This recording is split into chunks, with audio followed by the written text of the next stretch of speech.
Hello friends, welcome to Studykar. मैं हूं आपका दोस्त प्रभाकर। डेली करेंट अफेयर्स में आज हम 19 नवंबर 2022 के बहुत ही महत्वपूर्ण प्रश्नों को डिस्कस करेंगे जो कि आपके करेंट अफेयर्स से रिलेटेड होंगे। तो आप इस लेक्चर को बहुत ही ध्यान से लास्ट तक जरूर देखिएगा और इसके अलावा आप इसके शॉर्ट नोट भी बनाएं जो कि आपके एग्जाम के लिए बहुत ही इंपॉर्टेंट होंगे। तो दोस्तों, इस लेक्चर के लास्ट में आपसे एक क्वेश्चन भी पूछा जाएगा जिसका आंसर आपको कमेंट बॉक्स में देना है। अगर आप चैनल पर नए हैं तो आप इसे सब्सक्राइब जरूर करिएगा। आज का पहला क्वेश्चन है, भारतीय सेना की पहली महिला स्काई डाइवर कौन बनी है? तो आंसर है इसका लांस नायक मंजू। कौन बनी है दोस्तों? लांस नायक मंजू। दोस्तों, ये स्काई डाइवर होता क्या है? तो दोस्तों, आपने कई बार अपने मोबाइल में सेना के बहुत सारे वीडियो देखे होंगे। उन वीडियो में आपने देखा होगा कि जो पुरुष सैनिक होते हैं वो हेलीकॉप्टर से बहुत ऊंचाई से और नीचे की तरफ डाइव करते हैं, कूदते हैं। ठीक है, तो अभी तक ये पुरुष सैनिक कर रहे थे, लेकिन जो लांस नायक मंजू हैं उन्होंने भी ये कारनामा किया है। दोस्तों, उन्होंने 10,000 फीट की ऊंचाई से छलांग लगाई है और वो ऐसा करने वाली भारतीय सेना की पहली महिला स्काई डाइवर बन गई हैं। दोस्तों, लांस नायक मंजू सैन्य पुलिस कोर में वर्तमान में तैनात हैं। उन्हें स्काई डाइविंग ट्रेनिंग टीम ने प्रशिक्षित किया है। तो भारतीय सेना की जो एडवेंचर विंग है और उसकी जो स्काई डाइविंग ट्रेनिंग टीम है उसने उन्हें ट्रेनिंग दी है। दोस्तों, यहां पर प्रथम महिला की या पहली महिला की बात आई है, तो चलिए कुछ पहली महिलाएं डिस्कस करते हैं। तो प्रथम महिला मर्चेंट नेवी ऑफिसर कौन है? सोनाली बनर्जी हैं। प्रथम महिला अंतरिक्ष यात्री कौन है भारत की? तो वो है कल्पना चावला। प्रथम महिला पायलट कौन है? सुषमा मुखोपाध्याय। दोस्तों, अब हम बात करेंगे 2022 में प्रथम महिलाओं की। तो CSIR की पहली महिला महानिदेशक कौन बनी है अभी हाल ही में? तो वो बनी है नल्ला थम्बी कलाई सेल्वी। मध्य प्रदेश के रतलाम नगर निगम में पहली महिला अध्यक्ष कौन बनी है? मनीषा मनोज शर्मा। विश्व जूनियर तैराकी चैंपियनशिप के फाइनल में पहुंचने वाली पहली भारतीय महिला कौन बनी है? अपेक्षा Fernandez. Under 20 world wrestling championship में गोल्ड मेडल जीतने वाली पहली भारतीय महिला कौन बनी है? अंतिम पंघाल। विश्व कुश्ती चैंपियनशिप में 2 पदक जीतने वाली पहली भारतीय महिला कौन है? विनेश फोगाट हैं। जवाहरलाल नेहरू विश्वविद्यालय की पहली महिला कुलपति कौन है? शांति श्री धूलीपुड़ी। तो दोस्तों, इन महिलाओं को जरूर आप नोट करिएगा, एग्जाम में जरूर ये पूछी जाएंगी। अगला क्वेश्चन है, किस देश ने भारतीय नागरिकों को वीजा प्राप्त करने के लिए पुलिस निकासी प्रमाण पत्र जमा करने से छूट दे दी है? आंसर है इसका सऊदी अरब। तो दोस्तों, इस क्वेश्चन को हम समझते हैं। अभी तक क्या होता था कि अगर कोई व्यक्ति है जो कि इंडिया से सऊदी अरब जाना चाहता है तो उसे पुलिस निकासी प्रमाण पत्र जमा करना होता था, तब उसे सऊदी अरब जाने के लिए मिलता था। लेकिन अब सऊदी अरब ने ये छूट दे दी है, अब पुलिस निकासी प्रमाण पत्र नहीं लगेगा। इसका फायदा क्या होगा कि दोनों देशों के बीच जो रिलेशन है वो और मजबूत होंगे। ठीक है दोस्तों, तो अब पुलिस निकासी प्रमाण पत्र से छूट दे दी है किसने? सऊदी अरब ने। सऊदी अरब की बात आई है तो ये आप देखिएगा सऊदी अरब का मैप। सऊदी अरब की कैपिटल क्या है? रियाद है। क्या है कैपिटल दोस्तों? रियाद है। और यमन इसका पड़ोसी देश है, ओमान इसका पड़ोसी देश है, UAE भी इसका पड़ोसी देश है, कतर भी इसका पड़ोसी देश है दोस्तों, कुवैत, इराक, जॉर्डन, इन सभी देशों की जो सीमा है वो सऊदी अरब से लगती है। ठीक है, और दोस्तों यहां पर एक देश का नाम आ रहा है कतर। तो कतर से आप रिलेट करिएगा कि जो फीफा वर्ल्ड कप है 2022 का, ये किस देश में हो रहा है?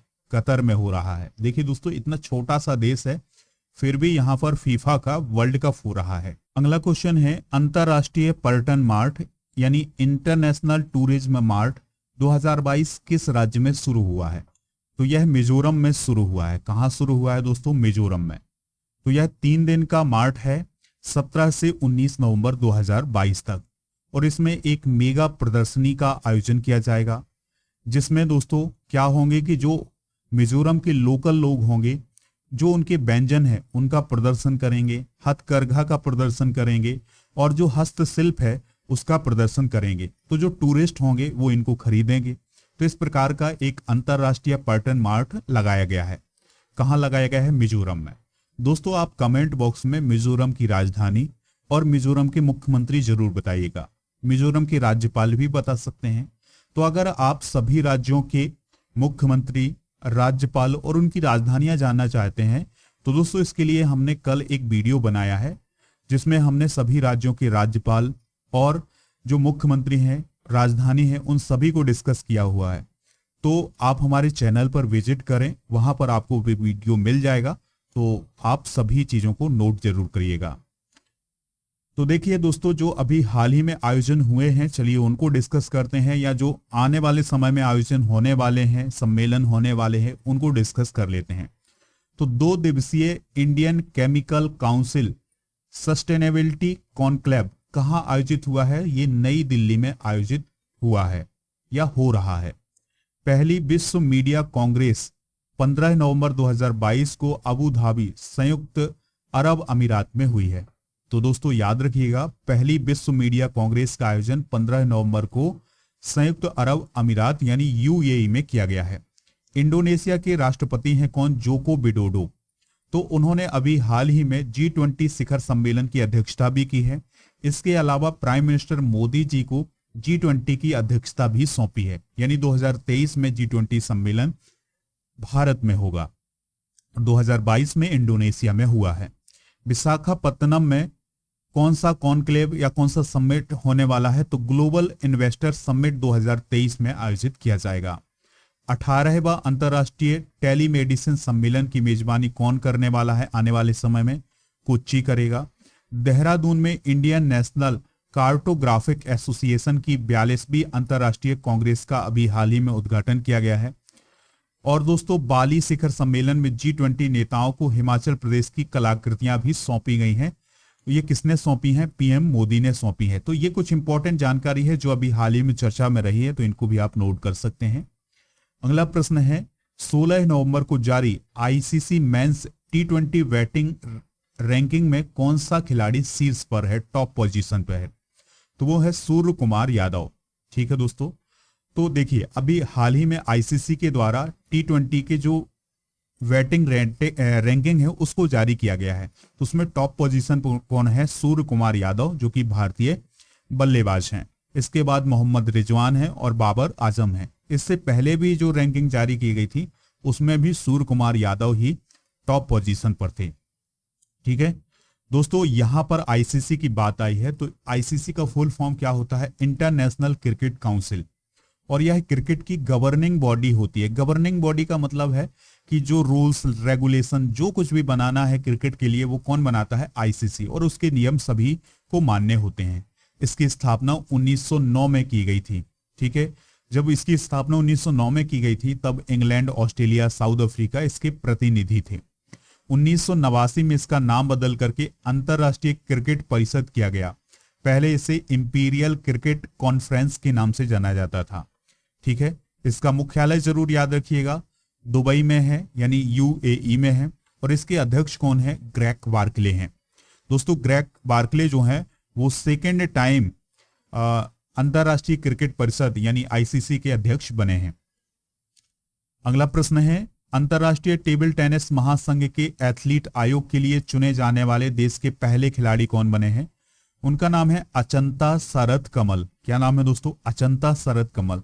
आपको ये नाम याद आ रहा होगा दोस्तों, रिलेट करिएगा। हमने पिछले करंट अफेयर्स में आपको बताया था कि 2022 का मेजर ध्यानचंद खेल रत्न पुरस्कार किसे मिला है? अचंता शरद कमल को मिला है। और ये भारत के स्टार टेबल टेनिस प्लेयर हैं। तो इन्हें अभी हाल ही में अंतरराष्ट्रीय टेबल टेनिस महासंघ के एथलीट आयोग के लिए चुना गया है। दोस्तों 8 एथलीटों को चुना गया है, जिसमें 4 पुरुष हैं और 4 महिलाएं हैं। तो भारत की तरफ से अचंता शरद कमल को चुना गया है। ठीक है, उनका कार्यकाल 2022 से 2026 तक यानी 4 साल का उनका कार्यकाल होगा। अगला प्रश्न है, भारतीय रुपए में विदेशी व्यापार की सुविधा के लिए रूसी बैंकों द्वारा कितने विशेष बोस्ट्रो खाते खोले गए हैं? तो इसका आंसर होगा 9 बोस्ट्रो खाते खोले गए हैं। दोस्तों अब आप समझिएगा कि ये बॉस्ट्रो खाते क्या होते हैं। चलिए इसको हम थोड़ा सा समझ लेते हैं। बॉस्ट्रो खाते का मतलब ये है कि देखिए, भारत और रूस के बीच में, यानी कि रसिया और इंडिया के बीच में जो ट्रेड होता है, जो व्यापार होता है, उसमें लेन देन भी होता है। तो लेन देन जो है अब रुपए में होगा। इंडिया ने ये कहा है कि आप हमें जो पेमेंट करेंगे वो रुपए में करेंगे, ना कि हम रूबल में करेंगे। इससे क्या होगा कि रुपए जो है वो मजबूत होगा। रुपए में जब लेन देन होने लगेगा तो हमें दोस्तों इसका फायदा भी मिलेगा। तो अब होगा क्या कि देखिए, कोई भी व्यापारी है जो रूस में व्यापार करना चाहता है तो क्या होगा इससे में, तो ये जो रूस है उसने भारत में बॉस्ट्रो खाते खोले हैं जिसमें कुछ राशि जमा कर दी है। किसके पास? इंडिया के पास। अब इंडिया का क्या काम करेगा कि मान लिया कोई इंडिया का व्यापारी है, रूस में व्यापार करना चाहता है, तो होगा क्या कि रूस में व्यापार करेगा तो जो उसने यहां पर पैसे जमा किए थे इंडिया में, फिर जो इंडिया है वो उसको उसकी राशि में रूस को अदा कर देगा। ठीक है, तो इसको कहा जाता है दोस्तों बॉस्ट्रो खाते। तो 9 बॉस्ट्रो खाते खोले हैं किसने? रूस ने। अगला क्वेश्चन है, ईडी निदेशक के कार्यकाल को एक और वर्ष के लिए बढ़ा दिया गया है। ईडी के वर्तमान निदेशक का नाम क्या है? तो दोस्तों ईडी के वर्तमान निदेशक हैं कौन? संजय मिश्रा। क्या नाम है उनका? संजय मिश्रा। तो उनके कार्यकाल को 1 साल के लिए और बढ़ा दिया गया है। ईडी का फुल फॉर्म होता है इन्फोर्समेंट डायरेक्टरेट। दोस्तों आप लोग न्यूज में देखते रहते हैं ईडी की रेड पड़ गई, तो ये किसके लिए काम करता है? तो ये मनी लॉन्ड्रिंग के लिए काम कर रहा है, यानी कि जो अनलीगल रुपया है उसके लिए काम करता है। वित्त मंत्रालय के अंतर्गत काम करता है कौन? Enforcement directorate. तो इसके जो निदेशक बने हैं संजय मिश्रा, यानी कि ये पहले से निदेशक थे, इनके कार्यकाल को 1 साल के लिए एक्सटेंड कर दिया गया है, यानी बढ़ा दिया गया है। संजय मिश्रा का कार्यकाल मूल रूप से 2020 में समाप्त हुआ था, लेकिन उनके कार्यकाल को 2 बार बढ़ाया जा चुका है और अब वो फिर से ईडी के निदेशक बन गए हैं अगले 1 साल के लिए। अगला क्वेश्चन है, भारतीय सेना ने 18 नवंबर 2022 को इंजीनियरिंग कोर का कौन सा स्थापना दिवस मनाया है? तो 242वां स्थापना दिवस मनाया है। यानी भारतीय सेना की जो इंजीनियरिंग कोर है उसका 242वां स्थापना दिवस मनाया है किसने? भारतीय सेना ने।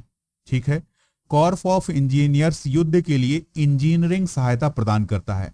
देखिए दोस्तों, सेना में बहुत सारी विंग होती हैं, तो उसमें इंजीनियरिंग की एक विंग होती है, एक शाखा होती है, और ये भारतीय सेना को इंजीनियरिंग में सहायता करती है युद्ध के समय। ठीक है दोस्तों, आपने मनोज पांडे का नाम सुना होगा। कौन है मनोज पांडे? भारतीय थल सेना के अध्यक्ष हैं। तो वो भी इसी इंजीनियरिंग कोर से आते हैं और वो भारतीय थल सेना के अध्यक्ष तक पहुंचने वाले पहले इंजीनियर हैं। ये भी आप नोट कर लीजिएगा। देखिए दोस्तों, भारतीय सेना दिवस कब मनाया जाता है? 15 जनवरी को मनाया जाता है। तो भारतीय सेना ने जो इंजीनियरिंग कोर है उसका अभी हाल ही में 242वां स्थापना दिवस मनाया है 18 नवंबर को। अगला क्वेश्चन है, पहला ओलंपिक ई स्पोर्ट्स सप्ताह किस देश में आयोजित होगा? तो दोस्तों पहला ई स्पोर्ट्स सप्ताह सिंगापुर में आयोजित होने वाला है। कहां पर? सिंगापुर में। अब ये ई स्पोर्ट्स सप्ताह क्या है? तो ये कब से कब तक मनाया जाएगा? 22 से 25 जून तक मनाया जाएगा। तो इसमें दोस्तों खिलाड़ी जो होंगे वो वर्चुअली रूप से इसमें हिस्सा लेंगे। भारत भी इसमें हिस्सा लेगा, क्वालिफाई कर लिया था इंडिया ने। तो जो खिलाड़ी हैं वो वर्चुअली रूप से इसमें हिस्सा लेंगे और अपने माइंड का उपयोग करेंगे और गेम खेलेंगे। ठीक है दोस्तों, यानी इस प्रकार से हम कह सकते हैं ये वर्चुअली रूप से गेम होने वाले हैं। कहां पर? सिंगापुर में। देखिए यहां पर बात आई है ओलंपिक की और अंतरराष्ट्रीय ओलंपिक समिति की। तो चलिए इसके बारे में कुछ इंपॉर्टेंट जानकारी डिस्कस करते हैं। दोस्तों ग्रीष्मकालीन ओलंपिक 2024 में कहां होंगे? फ्रांस में, और फ्रांस के पेरिस शहर में होंगे। 2028 में लॉस एंजल्स में होंगे, यानी अमेरिका में होंगे। 2032 में ब्रिस्बेन में होंगे, यानी ऑस्ट्रेलिया में होंगे। शीतकालीन ओलंपिक इटली के मिलाने और कार्टिना शहर में 2026 में संयुक्त रूप से आयोजित किए जाएंगे। युवा ओलंपिक कब होने वाले हैं? 2024 में गैंगवॉन साउथ कोरिया में होने वाले हैं और 2026 में डकार सेनेगल में होंगे। अंतरराष्ट्रीय ओलंपिक समिति की बात करें तो दोस्तों यह ओलंपिक को कंट्रोल करने वाली एक समिति होती है। इसकी स्थापना 1894 में पेरिस फ्रांस में हुई थी। यहां पर आपको कंफ्यूजन पैदा नहीं करनी है। देखिए, अंतरराष्ट्रीय ओलंपिक समिति की स्थापना 1894 में पेरिस फ्रांस में हुई थी, लेकिन इसका हेडक्वार्टर लुसाने स्विट्जरलैंड में है। इसकी स्थापना का श्रेय किसे दिया जाता है? पियरे डी कॉबार्टिन को दिया जाता है। अगला क्वेश्चन है, लास्ट क्वेश्चन है इस लेक्चर का, ध्यान से सुनिएगा। अंतरराष्ट्रीय मिर्गी दिवस यानी नेशनल एपिलेप्सी डे कब मनाया जाता है? तो मनाया जाता है ये 17 नवंबर को। तो दोस्तों हर साल 17 नवंबर को राष्ट्रीय मिर्गी दिवस मनाया जाता है। और इसके अलावा याद रखना है, हर साल फरवरी के दूसरे सोमवार को अंतरराष्ट्रीय मिर्गी दिवस मनाया जाता है। तो इस साल 14 फरवरी को मनाया गया है अंतरराष्ट्रीय मिर्गी दिवस। दोस्तों मिर्गी क्या होती है? तो यह एक मानसिक विकार होता है जो कि हमारे स्नायु तंत्र से जुड़ा होता है। ठीक है दोस्तों, भारत में लगभग 10 मिलियन लोग मिर्गी से जुड़े हुए हैं। तो दोस्तों ये जो डे है इसे आप नोट जरूर करिएगा। अब आपसे एक क्वेश्चन पूछा जा रहा है जिसका आंसर आपको कमेंट बॉक्स में देना है। भारतीय सेना की पहली महिला स्काई डाइवर कौन बनी है? अभिलाषा बराक, आरती सरीन, राजश्री राम सेतु या लांस नायक मंजू? जो भी इसका राइट आंसर हो आप कमेंट बॉक्स में जरूर बताइएगा। और आप हमारे एप्लीकेशन को डाउनलोड कर लें तो वहां पर इसका आपको पीडीएफ मिल जाएगा। ठीक है, तो पीडीएफ के लिए ऐप डाउनलोड कर लें, लिंक डिस्क्रिप्शन बॉक्स में दिया गया है। स्टडी मटेरियल पर जाएंगे तो आपको पीडीएफ मिल जाएगा। इसके अलावा मंथली करेंट अफेयर्स ये सभी पीडीएफ आपको उपलब्ध हैं वहां पर, तो इनको भी डाउनलोड कर सकते हैं। लेक्चर पसंद आया हो तो आप इसे लाइक करें, शेयर करें सभी दोस्तों को, सभी सोशल मीडिया प्लेटफॉर्म पर। जय हिंद, वंदे मातरम।